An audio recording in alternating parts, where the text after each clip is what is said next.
Llevo casada más de 20 años. En algún momento, la conexión entre mi marido y yo se desvaneció en el silencio. No peleamos, simplemente no hablamos, coexistimos. La casa está en silencio y la mayoría de los días me siento como un fantasma. Voy de una habitación a otra, preparo la comida, doblo la ropa, limpio lo que ensucia a la gente, que ya nunca me mira a los ojos. Eric es mi hijo, tiene 22 años y sigue viviendo en casa mientras termina la carrera. Es tranquilo como su padre, pero no está ausente. Se da cuenta de las cosas cuando me corto el pelo, me felicita cuando pruebo una nueva receta, la prueba y sonríe. Se sienta a la mesa conmigo, me escucha cuando hablo. No es nada importante, solo pequeñas cosas. Pero cuando has sido invisible tanto tiempo como yo, las pequeñas cosas empiezan a sentirse como salvavidas. Fue a principios de otoño cuando empecé a sentirme diferente. Empecé a levantarme temprano de nuevo, no porque tuviera tareas que hacer, sino porque quería mirarme al espejo y ver a alguien que se sintiera vivo. Empecé a usar lápiz labial de nuevo, sutil, pero visible. Le dije, yo era para mí, pero pillé a Eric mirándome una vez, solo un instante mientras hablaba. Apartó la mirada tan rápido que me dio una bofetada. Empecé a cocinar de nuevo, no solo la cena, sino las cosas que me encantaba hacer cuando era más joven, pasteles caseros, salsas desde cero. Al principio me pareció una tontería, pero Eric siempre las probaba. Le ofrecía una cuchara y él se inclinaba sin dudarlo, sus ojos se encontraban con los míos. No sé cuándo pasó del orgullo maternal a algo más complicado, pero así fue.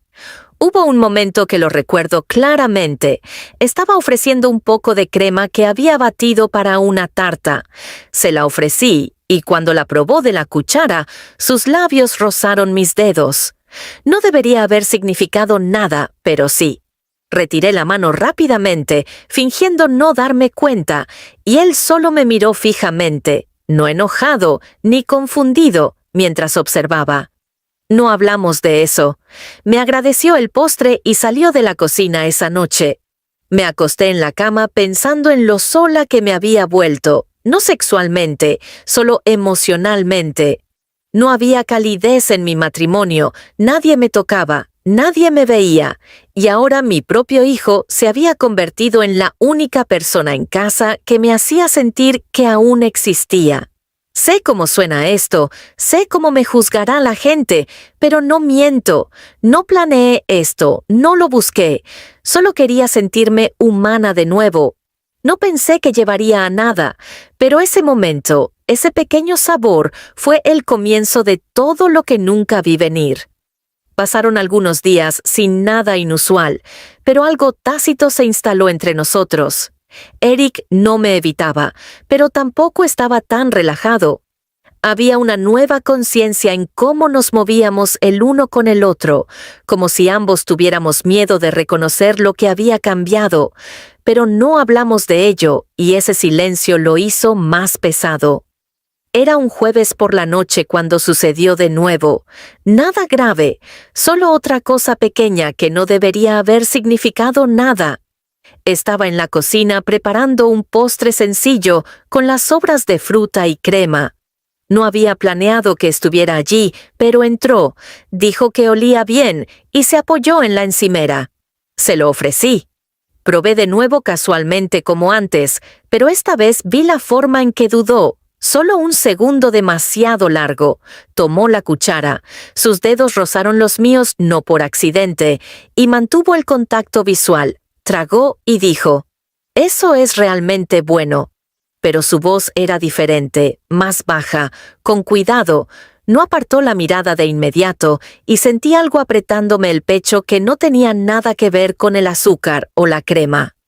Aparté la mirada, me reí. Hice un chiste sobre que debería abrir una panadería. Él también se rió, pero era hueco. Ambos sabíamos que el aire había cambiado esa noche. Después de que se fuera a su habitación, me senté a la mesa sola con una copa de vino. Lo repasé todo en mi cabeza, tratando de convencerme de que estaba leyendo entre líneas, de que estaba siendo tonta, Pero no me pareció tonta, me sentí aterrador, no por lo que hizo, sino por cómo respondí, porque no me inmuté, porque me incliné sin darme cuenta. Al día siguiente, las cosas volvieron a la normalidad, demasiado normales. Él evitaba la cocina, apenas hablaba durante la cena. Quería hablar con él para aclarar las cosas, pero no sabía qué decirle. ¿Qué le dices a tu hijo cuando las líneas empiezan a difuminarse?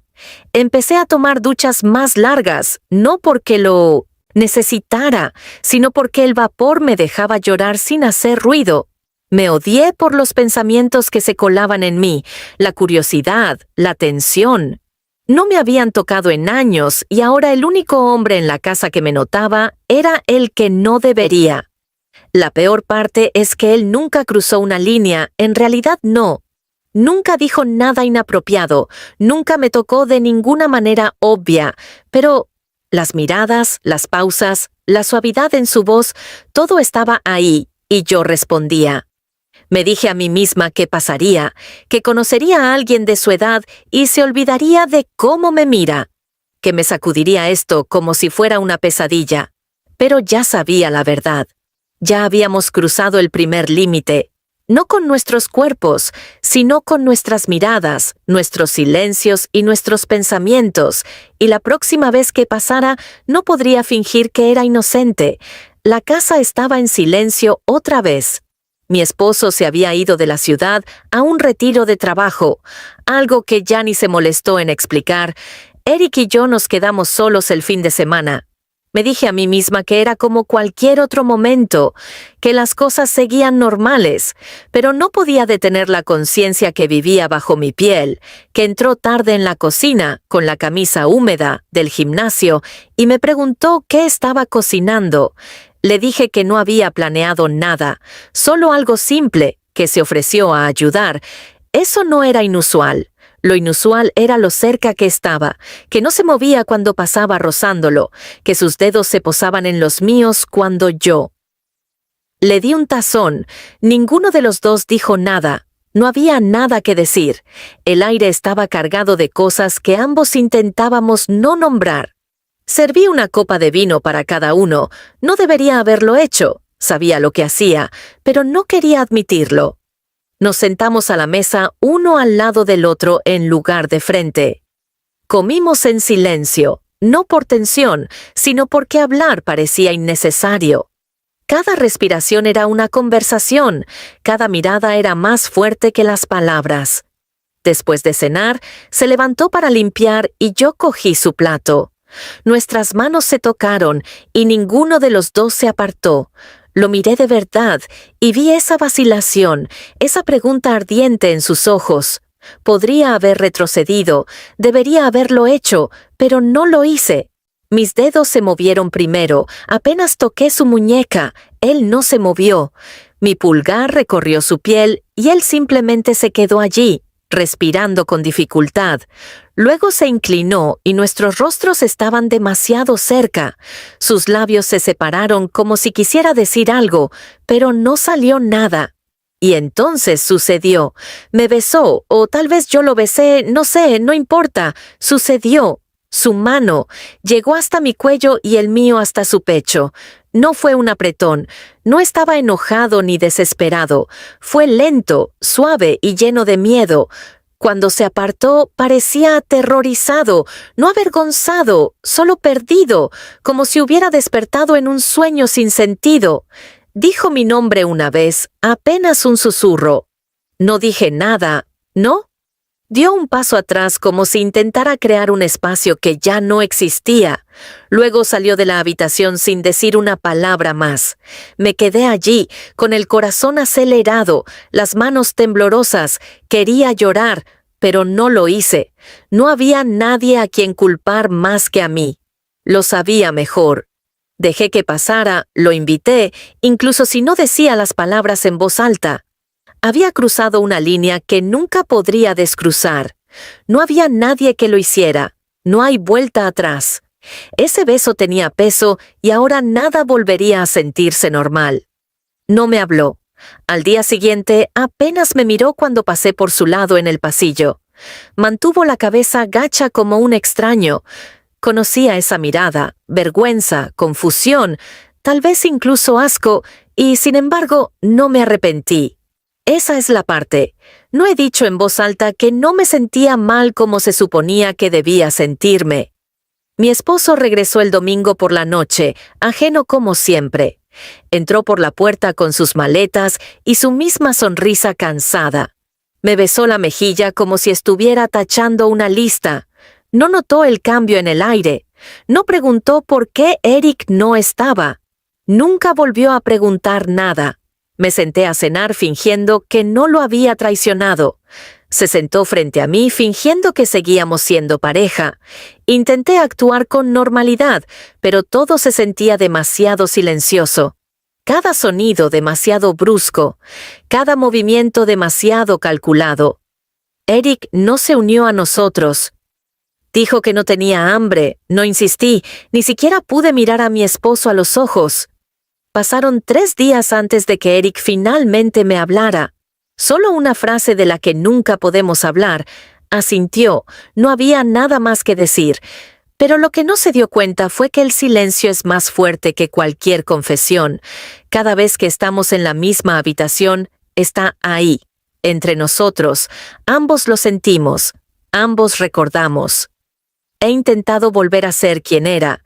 Dejé de usar el lápiz labial, dejé de hornear los postres, incluso intenté iniciar conversaciones con mi esposo de nuevo, pensando que tal vez podría redirigirlo, que estuviera roto, pero no puedo deshacer lo que sentí.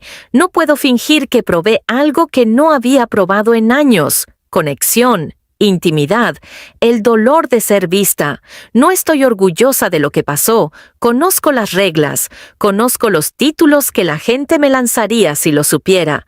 Pero esto no se trata de títulos, se trata de soledad, de años de ser ignorada, de cómo el deseo se cuela por las grietas cuando no uno está prestando atención.